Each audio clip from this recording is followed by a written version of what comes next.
Hello and welcome to Outside Views, the channel where we delve into the complex stories shaping our post-Brexit world and bring clarity to the policies that impact us all. And today we're addressing a critical and underreported issue: electricity cooperation between the United Kingdom and the European Union post-Brexit. And this topic is not just about trade or energy. It touches on climate goals, economic stability, and the future of UK-EU relations. If you thought Brexit was just about borders, trade deals, and immigration, think again. Electricity, an essential service underpinning modern life, has been deeply affected, and the consequences are costing both the UK and Europe dearly. Before we dive into the current state of affairs, let's take a step back to understand how these things worked before Brexit. When the UK was part of the European Union, it benefited from membership in the EU's internal energy market. The system wasn't just a bureaucratic framework, it was a highly efficient mechanism for trading electricity across borders. A sophisticated algorithm ensured that electricity could flow seamlessly between countries, matching supply and demand in the most cost-effective way possible. And this system reduced costs, improved reliability, and allowed member states to share resources during times of crisis, such as energy shortages or peak demand periods. And for the UK, this arrangement was particularly valuable. As an island nation with limited natural resources, the UK relied on interconnectors, subsea cables linking it to Europe, to import and export electricity. These interconnectors acted as lifelines, providing a stable flow of energy and enabling the UK to balance its grid during times of high demand. But Brexit changed all of that. By leaving the internal energy market, the UK lost access to the streamlined system that had made electricity trading so efficient.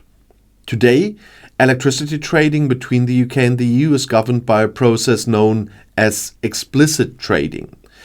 These involve separate auctions for the electricity itself and the capacity on subsea cables.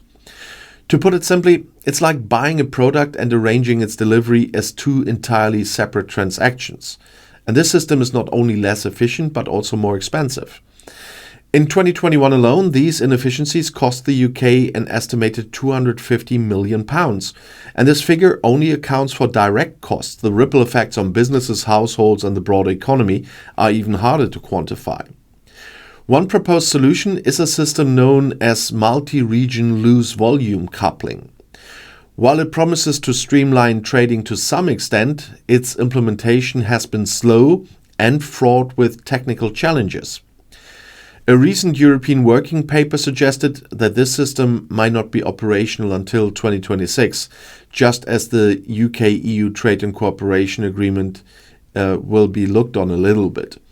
And this timeline adds a layer of uncertainty that neither side can afford, particularly as the world grapples with energy crises and climate change. Speaking of climate change, the stakes couldn't be higher. The UK and the EU have both committed to ambitious decarbonisation targets, aiming to achieve net zero emissions in the coming decades.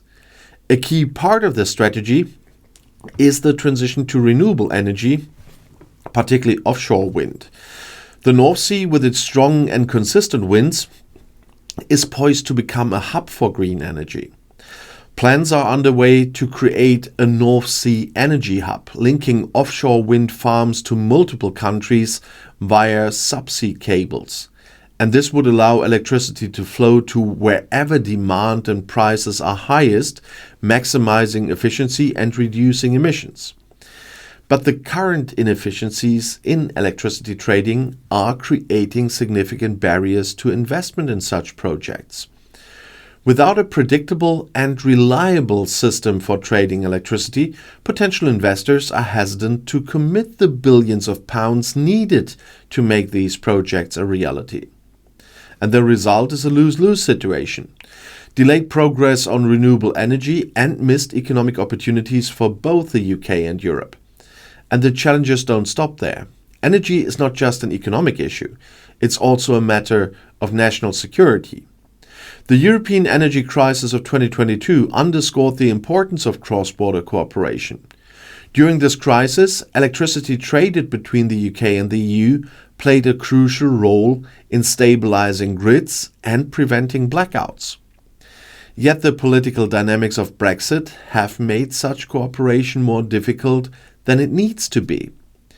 Brussels has reportedly advised EU member states not to grant the UK deeper access to the bloc's electricity markets. And this decision reflects a broader reluctance to make concessions to a country that chose to leave the EU. From a political perspective, this stance is very understandable. But from an economic and environmental perspective, it risks leaving both sides worse off. Electricity cooperation is one area where pragmatism could trump politics, yet it remains mired in the fallout of Brexit.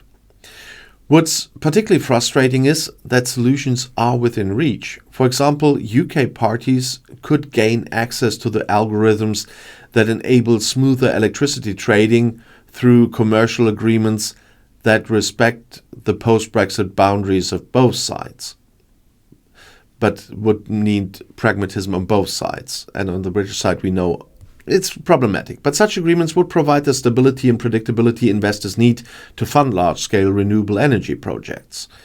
They would also reduce costs for consumers, enhance energy security, and help both the UK and the EU meet their climate goals. But achieving this requires a shift in mindset. The UK and the EU must move beyond the adversarial dynamics of the Brexit negotiations and focus on their shared interests. This is not about one side winning or the other side losing, but it also cannot be about cherry picking. It would be about creating a system that works for everyone. And public opinion, as I told you several times on Brexit, is also shifting. Polls consistently show that a majority of Britons now regret their decision to leave the EU. And this growing disillusionment creates an opportunity for policymakers to pursue closer ties in areas like energy, where the benefits are clear and the costs of inaction are high. But seizing the opportunity will require political courage and a willingness to confront the hardliners on both sides of the Brexit divide. In conclusion, electricity cooperation post-Brexit is a microcosm of the larger challenges facing UK-EU relations. It highlights the inefficiencies and missed opportunities that can arise when politics takes precedence over pragmatism. But it also offers a glimpse of what is possible when both sides work together toward a common goal.